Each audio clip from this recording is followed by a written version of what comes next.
जय हिंद। तो बिना समय बर्बाद के लिए शुरू कर लिया आज के क्लास भारत में पुर्तगालियों के आगमन।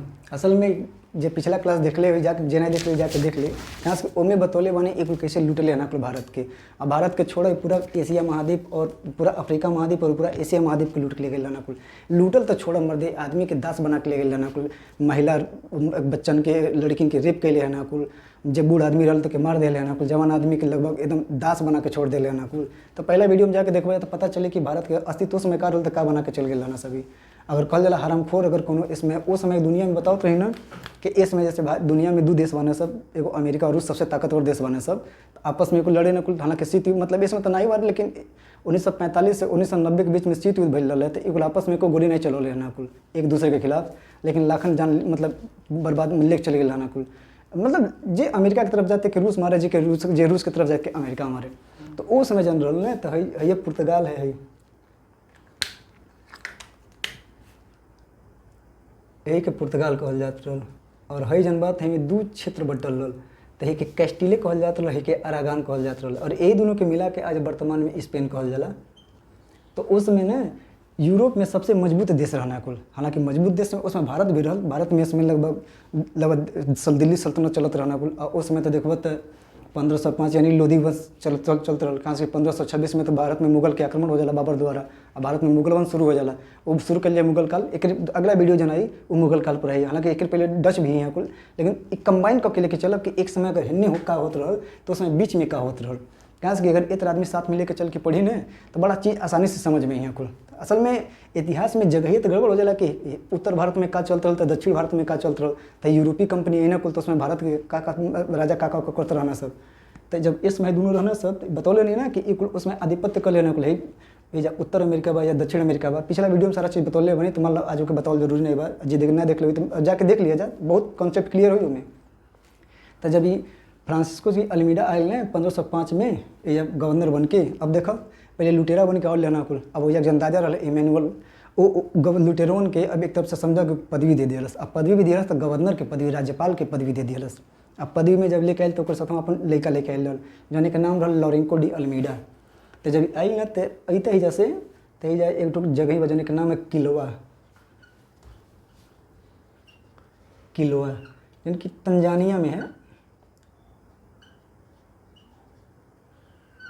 अते एजा बर्बादी शुरू करा दिलस। हो आदमी के मतलब व्यापार लूटलस तो कुछ व्यापार अपने घरे भेजवा दिलस। मतलब अरे पुर्तगाल के राजा लग गए और कुछ मतलब जनमाल लूट ले रहल। और बाद सीधे यहाँ अंदेजीवा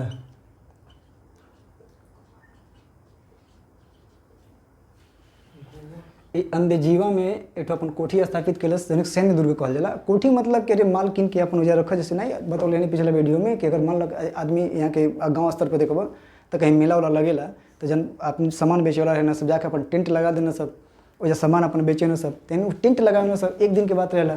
अब ये कुल मान लो किला बनवाना सब या कोठी बनवाना सब। पहले छोटन के कोठी रहे, बाद में सब देवाले से चलवा कोई सैन्य दुर्ग बना लिया सब। तो बाद में अगले जब व्यवस्थित तौर पर सब वीडियो बनाए।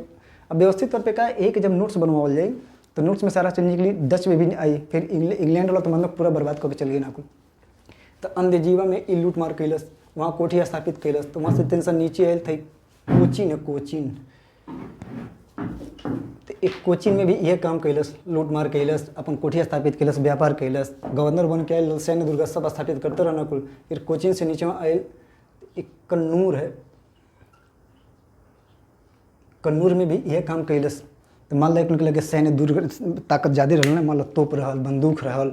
अब उसमें भारत के आदमी रहने वो लोग का लगे रहे, तलवार रहे, भाला रहे। जब छिप छिप करें सब गोली से मार दें कुल। अब गोली मार दें तोप मार दें कुल तो आदमी उससे पहले डेरा जाए। तो ओकर बाद इतना मन बढ़ गया रहने कर कि 1508 में ही जाए महाराष्ट्र के लगवा जब महाराष्ट्र बा तो महाराष्ट्र में एक जगह ही वही जा चौल देखा चौल है, चोल ना है। चोल के बात कर लिए तो है चोल हैजा बा, हैजा चेर बा, है पांडे है चेर, पांडे है चोल। तो चोल एक ठो वंश है जन की एक ठो राजा अने राजा गए ना। वो जब प्राचीन इतिहास शुरू कर जाए तो चोल वंश बढ़ाओल जाए। बहुत बढ़िया यही के एगो चोल के राजा रहे जन की इंडोनेशिया में जाके जीतल रहे पूरा है जन क्षेत्र बा। नहीं कहल आदमी सुनो तो अखंड भारत कि अखंड भारत में कौन कौन देश बा। तो एक चोल के एगो राजा रहल जन की सब जीत के भारत में मिला दिए रहल। तो ये चोल दूसर है और ये चौल है। तो चौल में ही 1508 में ये अपने लड़िकवा के भेज दिलस जाके भेजा लूट मार करे खातिर। अब बताओ ना, आदमी व्यापार करत है कि बताओ का करत है। तो ये सब ना अब का कहल जाए, सब कहते ये गई ना, तो ये जाए अरब व्यापारी पहले से रहना सब मान लो अरब व्यापारी के लूट ले रहना कुल ना सबसे अधिक। भारत में तो एक जान मार ले लेना कुल, जन व्यापारी किन के लेके जहाँ कुल वो बतौले नहीं ना कहीं जन आयल रहा है बस बॉडी गमुआ।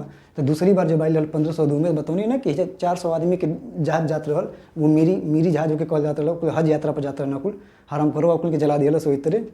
और ले सब मेरा रुआ कुल के जिंदा हाथों छोड़ ले, और जितना आदमी रहना कुल के बांध दे ले, और सब मेरा रुआ हाथों में लेके उनके चिल्ला कुल मतलब भीख मांगा कुल के छोड़ दो हमें, लेकिन हराम करवा दूर से देख के हंसत रहे। तो असल में कुल अब का कहल जाए कुल के का जैसे एकदम मर्डर रहना कुल, कुल हत्यारा। एक कुल के तक असली नाम तब मिलल है, एक कुल हत्यारा रहना कुल का, यही समय के बंद होके करल का यार, ये हत्यारा रहना कुल व्यापारी के नाम पर एकदम हत्यारा रहना कुल। तो अब आई जल्दी आवल जाई। तो जब अपने लेको भेजलस ना फ्रांसिस्को डी का नाम है लॉरेंको डी अल्मीडा के, तो यह चुल में तो मान लो अरब व्यापारी कुछ यहाँ के स्थानीय रहना सब, और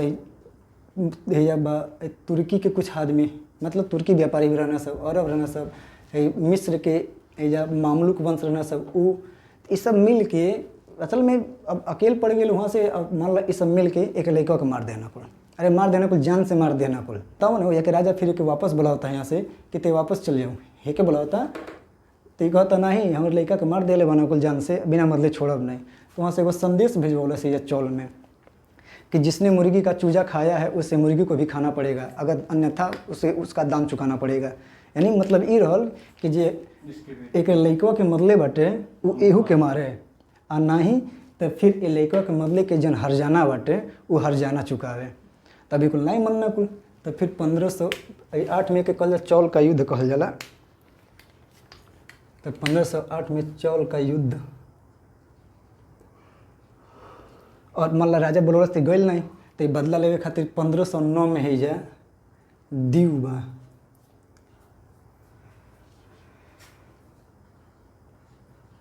दीव यही पर बाटे है दमन और दीव। तो यही जैसे ही तो दीव का असल में 3 फरवरी के भइल रही युद्ध हुई।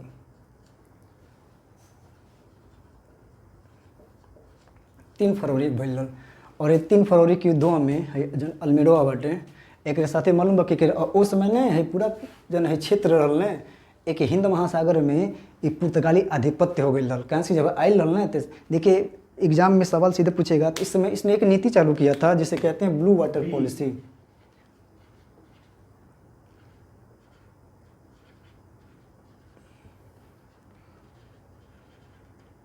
ब्लू वाटर पॉलिसी, नीले जल की नीति। ये नीति में यह रहल ना कि हे क्षेत्र में जनाबा पुर्तगाल में, तो ये सब में जितना भी व्यापारी आई हैं ये सब बिना एक इजाज़त के नहीं आई हैं, ये सब कब्जा कल चाहत रहा। लेकिन तो एक अधिकार में मान लो सब अधिकार रहबे कैल, सब एक लगे सैन्य दुर्ग रहबे के पर सैन्य ताकत में मान के लगे आर्मी रहल, आर्मी के लगे पुलिस रहल, तोप रहल। तो 1509 में दीव पहुँच जाला युद्ध करे खातिर। बतौनी ना कह रहा कि जे मुर्गी के चूजा खैले बा ओके मुर्गियों के खाए पड़ी, आ जे नहीं खाई तो फिर ओकर दाम चुकाई। तो अब एजा से मान लो ध्यान से देखबो तो यहाँ एजा अरब व्यापारी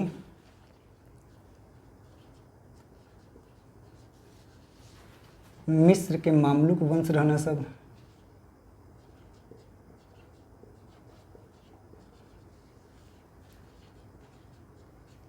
ओकरे बाद है जन जमुरीन के बतौले नहीं ना कि पिछली बार जब आयल रहना कुल तो जमुरीन के मरले रहना कुल ना कि जमुरीन के मतलब आधा संपत्ति का ना बर्बाद कर दिया रहना कुल राजा के नाम पर। तो इन से यो भड़कल है कि भाई पुर्तगालिन से हम बदला ले बा। तो जमुरीन आ जन के दीव बा वो गुजरात में पड़ेला ना, तो गुजरात के जन स्थानीय शासक रहल।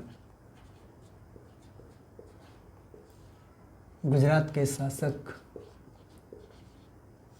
ये चारों मिल के है फ्रांसिस्को डी अल्मीडा से लड़ने सब। अब देखा कहीं अल्मीडा लिखल रहेला कहीं अल्मीडा लिखल रहेला, अधिकतर किताब में तो उतना अल्मीडा लिखल है तो चिंता न करिए जा, एक अल्मीडा कही दो। तो जन अल्मीडा अब बस है चारों। तो तो बताओ देख के वन कहते हैं कि ये सब के रहल अत्याधुनिक हथियार रहे के लगे, तोप रहल, बंदूक रहे, सैन्य में टेक्निक मतलब एक ठो नहीं कल रणनीति के तहत लड़ाई करल। जैसे बाबर के देखो तो कम सैनिक रहना कुल, इब्राहिम लोधी के पास लगभग लाखन सैनिक रहना कुल, फिर भी लोधी हार गए, मकान बाबर जीत गए। वो मुगल काल में पढ़ाओ जाए तो वह हाल से कुछ रहल कि मान लगे मान लो अत्याधुनिक तोप रहना कुल, तो ये सब मिल के हरा देना सब, ये चारों हार गए सभी जीत गए ना सब। जीतले के बाद संतुष्टि मिलल, तो कहले ना कि हर जाना देवे के बाद लेकर मत लेना सकते, तो अगर हर जाना सब लेके फिर वापस गए। उसके बाद फिर आए अल्बुकर्क, फ्रांसिस्को डी अल्बुकर्क। अब थोड़ा के मिटा दिया जा, कहाँ से हर बार में लिखे के बा ने, मतलब अब बहुत लिखे के बा, तो एक स्क्रीन शॉट ले के ले ली, कहाँ के बाद में जगह नहीं बची नहीं पे, तो स्क्रीन शॉट अगर जे ले ले सकेला।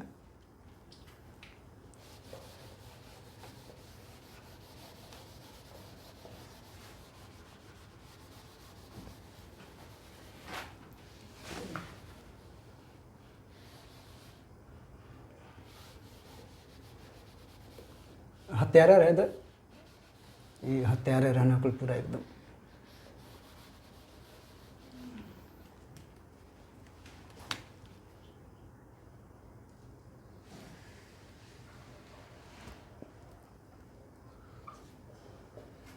तो हेजा तो मान लो पहले बनाई दिले मन कुल अंधे जीवा में, कोचिंग बतेब के नहीं है, एक कुन्नूर। तो एक बाद बात देखा ब्लू वाटर पॉलिसी अभी भी एक नीति एक लगे बा, अभी भी है क्षेत्र में बिना एक के मतलब परमिशन के अभी एक के दूसरे के व्यापार नहीं कर सकेला। और एक बाद आई ने बताई जन आए वाला 9वां नंबर पे का नाम है नीनो डी कुन्हा, वो आर्मेडा एक मतलब कार्टेज पद्धति लागू करेला। कार्टेज मत पद्धति मतलब अब जब व्यापार करी ना अब उनके टैक्स देवे पड़ी। अब शुरू कर वो का नाम आई पहले तो शुरू से लाइन से आवल जा, तो जन अल्बुकर्कवा आयल, तो ये अल्बुकर्कवा ओहू से बढ़न लगभग 2 जन कहल जाला, दोगला ओके कहल जाला। एक बारे में तब एक ऐसा अत्याचार के लेला है, पर अब बताई 500 में करेला, 511 गरम गई लेला, तो 509 में बन के आवेला, 515 ले रहेला है। एक मिटा दिया जा, कहाँ से मान पर कुछ लिखे के मिलत जगह चाहिए। लोरेंको डी एल्मीडा आयल रहला तो व्यापार करे, बताओ तो हरमाई तो के जरूरत है कि हमारे लड़का गई व्यापार करे, अब आई लड़का अब आई इन नहीं मालूम कि लड़का ऐसा उथल पुथल मचोले बना कुल की वजह के आदमी ये लड़का काट के फेंक दिया ना सब।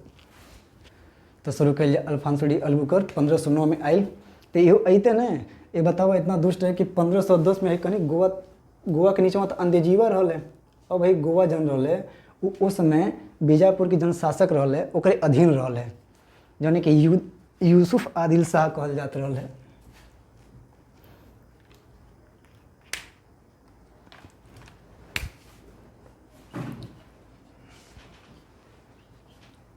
यूसुफ आदिल शाह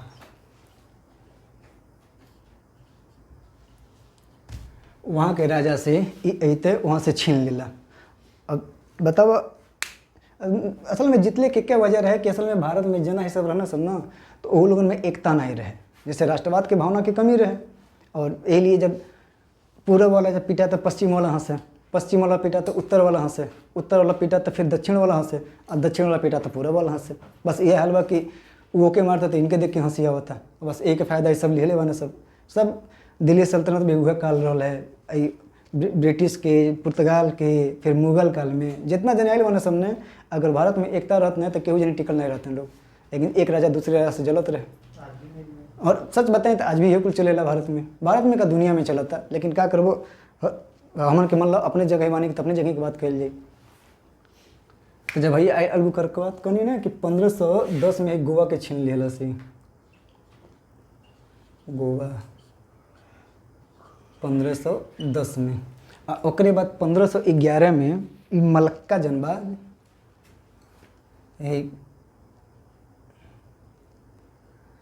एजा जीत लेला के।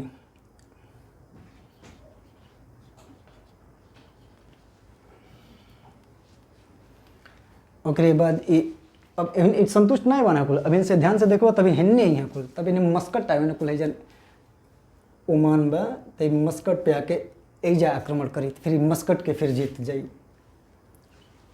एजा अपन खुरापाती करिए सब, एजा आदमी के परेशान करिए कुल, एजा व्यापारी के मरिए कुल, यहाँ आदमी के जन आम आदमी रही वहाँ शोषण करिए कुल, तो फिर मस्कट में जीत गए।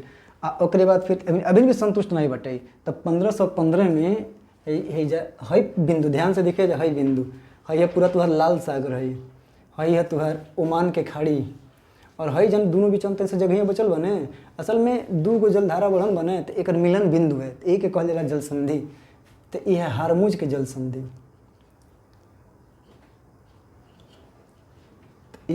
1515 में ये हारमुज पे कब्जा कर लिया जाला एक, जब के पूरा कब्जा कर लेला। ब्लू वाटर पॉलिसी पहले से रह गए, हिंद महासागर में आधिपत्य बल्ले बा। पुर्तगाल के शासक के जने 4 गो बतौनी हो जन मिलल का नाम है चोल के युद्ध में, चोल कहतनी दीव के युद्ध में हराई दिए। अब ध्यान से देखो जाना तो हई सब क्षेत्र जन बाटे हेजल है सब तटरी बना कुल, ये लगभग है पहले ही कुल के कब्जा में बा, तो ये पूरा कुल के कब्जा में बाटे। अब व्यापार यहाँ से एकदम शोषण आदमी के जबरदस्त करता ना कुल, ना नियम बा, ना कानून बा, ना संविधान बा, ना ही कोनो ऐसा कोर्ट बाटे, ना ही ऐसा कोनो कचहरी, ना ही ऐसा कोनो न्यायालय बा जहाँ कि आदमी अपने न्याय खातिर भीख मांग सके। बस जेकर लाठी तेकर भैंस, जे मिला था तेके कुटल कर। ओकरे बाद फिर आई जब भी चल गई 1500 के लिए के बाद 1515 चल जाला। तो फिर 1515 में आए वाला तीसरा है लोपोसोरस डी अल्बर्टिया। तो एक तो मान लो गोवा में मृत्यु हो जाला, हालांकि गोवा में मृत्यु वास्को कई जने को होला, वास्को डी गामा के भी हो जाला, लेकिन सवाल असल में वास्को डी गामा फेमस रहल ना, तो ये लिए कह जाला। और तीसरा गवर्नर बन के लोपोसोरस डी अल्बर्टिया।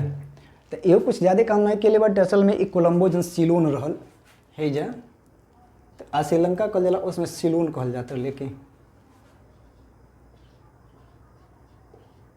सिलोन, इस सिलोन में सैन्य दुर्ग बनौलस, ओइजा व्यापार के लिए कुछ व्यवस्था कैलस। ओकरे बाद कोल्लम में किला बनवलस, बचल रहल ना, तो हे ओइजा ई किला बनवा दियलस। ये ध्यान से देखबो कौन, लोपोसोरस डी अल्बर्टिया। और ये वापस जाला तो वापस मृत्यु हो जाला। असल में वापस गेले के मृत्यु में देखो ना, फ्रांसिस्को अल्मीडा जन एक लड़का मरल रहला है जा, जन लड़का के मरले है ना कुल, ये जब जात रहला ना, तो ही जा एगो खाड़ी बा, ही जा यहाँ से वापस जात रहला जब 1509 में, तो ये जा एगो टेबल बे बा, टेबल बे। तो टेबल बे में तूफान में ही फंस जाला और ही मर जाला। अब मरे के चाहिए, इतना आदमी के बर्बाद के लिए ना, लूट के लेके गेला ना कुल ना, जिससे कल एक लड़का के करमाई जो होत रही, तो मान लो एगो जो होता रहा यहाँ, दोनों जने नहीं अटक गई ना लोग, और बहुत अच्छा भाई। फिर आयल तो असल में कुछ खास नहीं, तो 1518 में इकला पनाकिल बना के इस चल गए। फिर डियागो लोपेज जिससे क्वेरा आयल, तो ये आयल तो 1520 में इथोपिया में हे जब इथोपिया, कल पिछला वीडियो में बतौले नहीं ना, हाथ नाफ अफ्रीका में 4 देश बना कुल है, सोमालिया है जिबूती है इरिट्रिया है, इथोपिया है। ये हाथ नाफ अफ्रीका में 4 देश आए कुल, एक उनके नाम याद कर लिया जाता हम लोग। तो जब भाई चल गए तो लोपोज डी सेक्वेरा आएला, तो सेक्वेरा भी 1520 में इथोपिया में एजा सैन्य दुर्ग भेजेला, ओइजा व्यापार करेला। पहला वैध दूतावास चीन में भेजेला। अगर हेकर बात कही जाए तो इथोपिया में,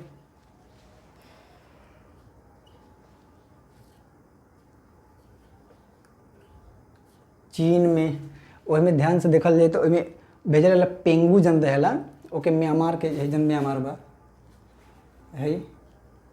है ना, दूर पड़ी है तेरे म्यांमार। तो पेंगू में ये अपन एगो दूतावास भेजले रहेला। चोल में, फिर मालदीव में, फिर पेशेम पसाई जन कहल जाला।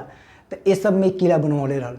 तो चौल जन युद्ध भइल रहल थे जा महाराष्ट्र के बोले ना, कहने कि जने में एक लड़का के पेट लेने को लेकर लड़का के एम युद्धों में मतलब रहने को लेके, तो वहाँ किला नहीं बनल रहेला, तो वहाँ हार गए लेने को लड़का मरे तो भाग गए रहेला। तो ये जन चौल बाटे, चौल में बनवावेला। फिर मालदीव है जब, मालदीव का देश बा, ये मालदीव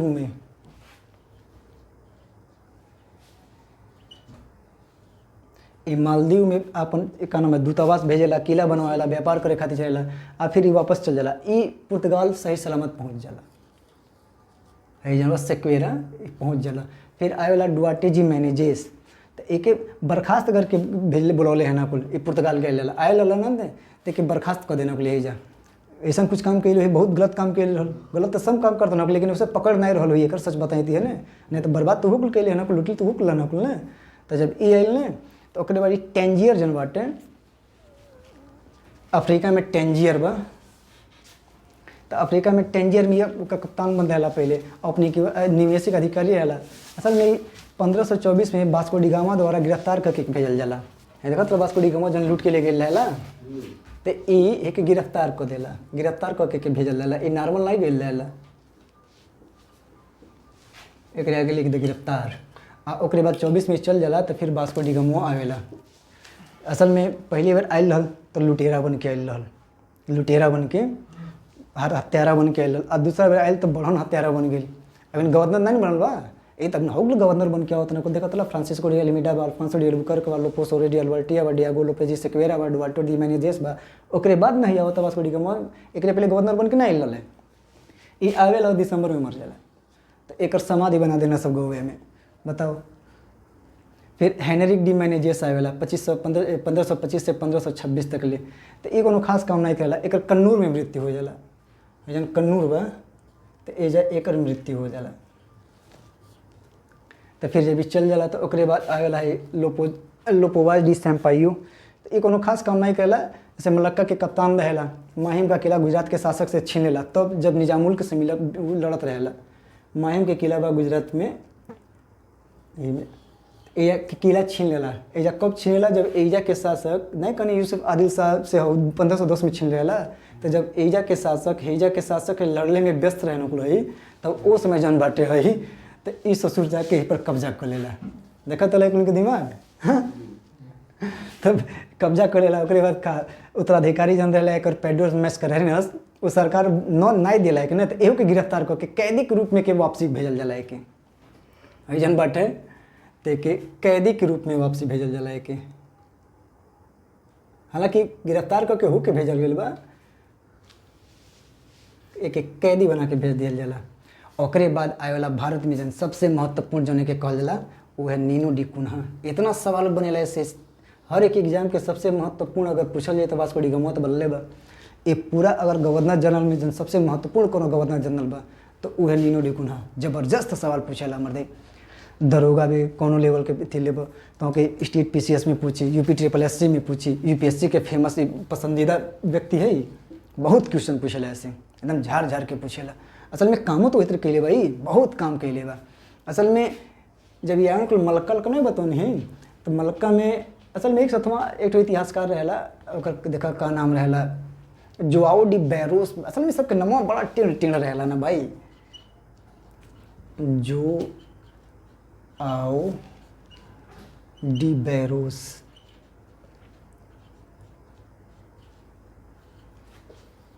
वही सबके साथ आए वाला रहेला। एक किताब लिख ले बा, वो किताबे में बतौले बा कि जन मलक्का के शासक है तो उसमें बियंताना ऐसे कुछ कहल जाता है। लेके तो वहाँ के जन शासक रहना असल में हरामखोरवा इतना जैसे भारत में लुटले है ना कुल वैसा बर्बाद करना, कितना महिला के शोषण कैले है कुल, बलात्कार कैले है कुल, आदमी के मतलब दास बना के इतना मजबूरी में काम करल है कुल कि जन वहाँ के शासक रहना ऐसा सजा दिले रहे उनके कि वैसे सजा भारत में भी दिहल चाहत रहा। अगर ये जाके एको शासक अगर वैसा सजा दिले रहता ना तो एक कहीं रूह काँप गई रहता। जानते कौन सजा दिले रहे? तो लोग जानते नहीं, आज तक उस पिक्चर में सजा नहीं सुन ले खो बाजा। बताओ ना, पुर्तगालियन के पहले गर्म पानी में खौला दे, एकदम गर्म पानी में खौला दे। ओकरे बाद जब देखे तो कुछ बचल बने लोग तो फिर उनमें से निकाल के जिंदा कुत्तन के आगे फेंकवा दे। ऐसा कुत्तन के आगे फेंकवा, बताओ ऐसे मौत देवे के चाहिए।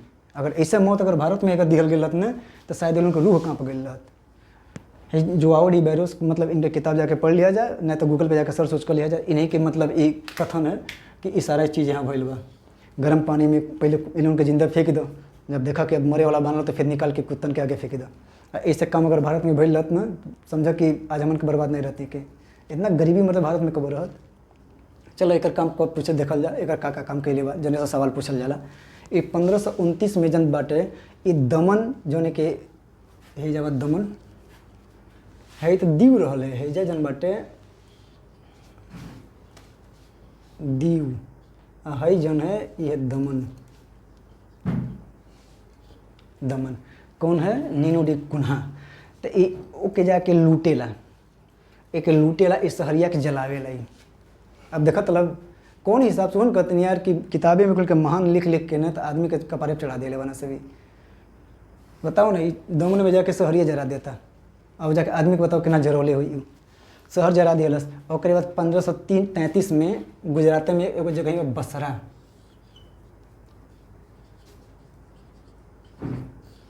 ये बसरा पर कब्जा करेला, बसरा के उजर लूटेला। ओके जब बसरा के ही जन बहादुर शाह रहेला, बहादुर शाह से जीतल रहेला। ये बहादुर शाह रही गोवा कत नहीं, मुगल बादशाह बहादुर शाह नहीं, ये बहादुर शाह जन मुजफ्फरीद वंश रहेला। यही जा उस समय नहीं जन कहनी गुजरात में, तो गुजरात में मुजफ्फरीद वंश चलत रहा।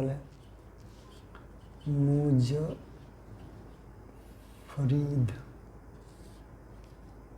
वंश, ये मुजफ्फरीद वंश के जन शासक रहेला, उस नाम रहेला बहादुर शाह।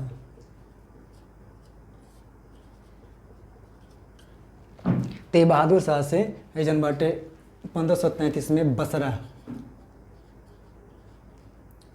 ये बसरा के जीतेला के नीनोडी कुन्हा। और बसरा के जीतले के बाद वही के नाम बदल के एक बेसिन कह दिया जाला।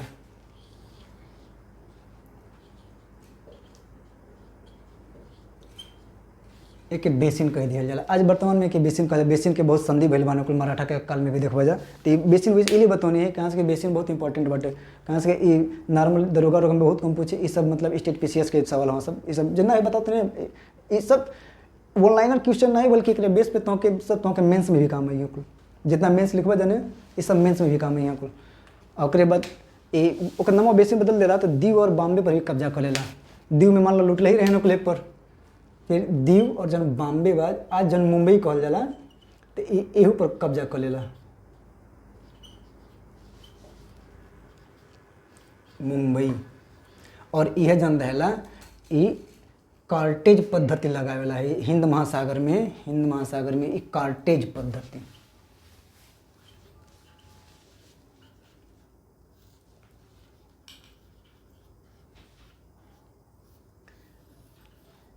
कार्टेज पद्धति से तुम लोग समझ ले जा, जो उसमें भारत के राजा रहल अकबर, ओहो के ना हिम्मत ना रहे कि इसे जाके लड़ी जा। ओहो अपन मतलब उसमें तो अकबर नहीं रहल, उसमें तो मतलब बाबर के बाद उसमें हुमायूं में रहल, हुमायूं के बाद फिर का नाम है तब ना अकबर आयल, तब फिर जहांगीर आयल, फिर शाहजहाँ आयल कौन सब। तो उसमें मुगल जनशासक रहना कुल, और उसमें दिल्ली सल्तनत मान लो कि अब खत्म होते रहल आ मुगल वंश शुरू होते रहल। कहाँ से मुगल वंश 1526 में शुरू हो गई। तो उस समय जो भारत के शासक रहना सब वो सब हिम्मत नहीं पड़त रहल कि ये सबसे लड़ जा कुल। ओहो कुल के जब अपन व्यापार करे के रहे तो ये सबके उसमें कर दिया जात रहल, कर मतलब लगान। हाँ, तो इस समय यही रहल जन ये कार्टेज पद्धति है कि अगर तोके समुद्र में इस क्षेत्र में व्यापार करे के बाद तो तोके पुर्तगालियन के तोके कर देवे के पड़ी। तो बस एक काम रहल का पहले 1529 में दमन के लूट लेला, ओके जरा देला। फिर 1533 में बसरा जन बाटे ओके जीतेला, फिर ओकर नाम चेंज कर देला, दीव और बॉम्बे पर भी कब्जा करेला। 1531 में चाउल, 1532 में अरे वह चाउल कहत चौल में और बहुत बढ़िया 1500 अरे वह जन चौल कहानी है नीना डुनुक कुन्हों वाली। तो चौल और फिर दीव, दमन वाला दीव, ये सब में व्यवस्थित तौर पे ये व्यापार खातिर जन एक स्थापित करेला कोठी। और व्यवस्था तो रूप जैसे नहीं कह दिला कि अब सैन्य दुर्ग बढ़िया से बनवा दी ताकि अब केहू दूसर के हमला न कर पावे। तो ये पर 31 फिर 32 ओकरे बदिया फिर 34 में सालसेट और बेसिन और नागपट्टनम। तो जगह नहीं बचत है में सालसेट, मुंबई के बाहर में छोट छोट द्वीप बानों के बगलिया में जा सालसेट नागपट्टनम हेन्ने देखबा हेन्ने मिली तो के। और बाद बेसिन जन बसरा बेसिन ऊपर इतना बढ़िया से व्यवस्था बना दिलस, यानी कि एगो व्यापार के जाल बिछा दिलस कि अब दूसर के ए पर मतलब आसानी से तो व्यापार नहीं कर सकेला। यानी कि जन कहल जाला कि अगर पूरा जिससे कहल ना कि जेकर लाठी तेकर भैंस, तैसा अपने आप के बना दिला कि दूसर के व्यापार में घुस नहीं सकेला। ओके बाद 1538 में इस चल जाला। ओकरे बाद फिर आवेला गार्सिया डी नोरोन्हा, ये 1538 में आला। 1540 में एक खास कौन नहीं बना कुल, असल में 10वां गवर्नर रहला और तीसरा वायसराय रहला। तीनों ठो वायसराय फेमस रहना सब। पहला तो मान लो जन आयल हो फ्रांसिस्को डी अल्मीडा, दूसरा वास्को डी गामा और तीसरा नर्स एक नाम है गार्सिया डी नोरोन्हा। ये तीनों वायसराय हैं कुल की, जन की वायसराय मतलब होला कि राजा के एकदम खास। और गवर्नर बना कुल तो ये तो सैन्य अधिकारी बन के आयल रहना सब, लुटेरवर है ना सब सैन्य अधिकारी बनल रहना। लेकिन हई जन तीनों बना कुल 1 2 और 3, ये तीनों गवर्नर के साथ साथ वायसराय भी रहना कुल। तो गवर्नर कई ठो रहना, वायसराय 3 गो रहना कुल। तो एहू के कोचीन में मृत्यु हो जाला 1540 में, बेचारा के मृत्यु कोचीन में। एक हुड़दंगई करे के ज़्यादा कुछ खास मौका मिलल नहीं, कहाँ से पहले ये सब देखा तो लूट ले वाला को तक हुड़दंगई करा सभी। आ फिर एस्टावो द गामा आवेला, ये लिए पूछल जाला ने कि जन वास्को डी गामा जन है बा ये एकर लइका रहेला। ई 100 कुछ साल अपने घरे पहुँच जाला। ओकरे बाद लास्ट में आवेला, लास्ट में का असल में 1500 नहीं कर लेनी तो लोन के कि जन 21 वर्ष जितना बान सब नहीं 21 वंश चलत रहल। तो 21 वंश 1383 से लेके 1580 तक चले लाई। तो 1580 में ही जन स्पेन बने, पुर्तगाल है जन बने, तो पुर्तगाल पर है मिल के है कब्जा कर लेना कुल। तो स्पेन के कब्जा हो जाला ऊपर। जब रजवे के ताकत नहीं रही गई तो फिर हेजा व्यापारी लोगन के कौन ताकत रही। उन्हें राजा खत्म, इन्हें व्यापार के लगभग समझ अस्तित्व लोगन का मिटे लगल। एक बात तो फिर मतलब डच वाला यहाँ कुल 1602 के आसपास में ओकरे बाद उकल अपन इतना प्रभुत्व कर लेना कुल के लोगन के मार के भगावल शुरू कर देना लोग। जितना ये लोग लूट ले है ना सब, तो ये लोगन से जितना इन्हें लूट ले बना सब ना, तो डच वाला आवे ना कुल ए लोगन से लूट लेना कुल नहीं कदला जैसे के तैसा वैसे उगल कर दिया ना कुल। तो फिर वास्को डिगामा के लड़का ई रहल। लास्ट में लुइस डी असल में 2 बेर बन के आएला। पहले बेर आएला 1568 से 71 तक, और फिर दूसरे बेर आएला 1576 से 1578 से 1581 तक। हाँ वाला कुछ पूछा तो डच मतलब आज अगर बात कही जाए तो जन हॉलैंड बाटे जैसे नीदरलैंड कहल जाला, जैसे भारत के कहल जाला भारत, हिंदुस्तान, इंडिया, आर्यावर्त, जम्बो द्वीप, ये सब पुरान नाम हम सब ने। हाँ हाँ भरतखंडी भी तो मान लो संस्कृत में थोड़ी श्लोक बाटे वही में का नाम आ जाला। तो वैसे ही जन हिजा यही पर बाय डच कहल जाला के, यही डच के हॉलैंड भी कही दो, कही नहीं दो बल्कि कहल जाला। और यही के नीदरलैंड कहल जाला।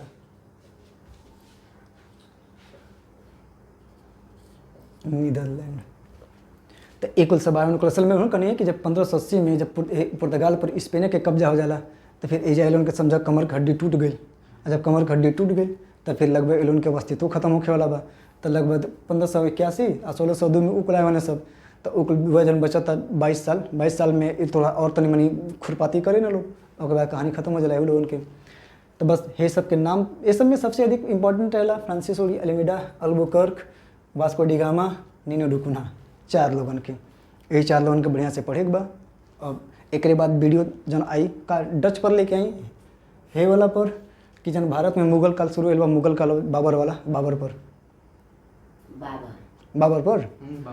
हाँ कांस के थोड़ा सा मान चलल बना कुल यही सब देखा तो 15 हेनरी के जन मैनेज देश बा।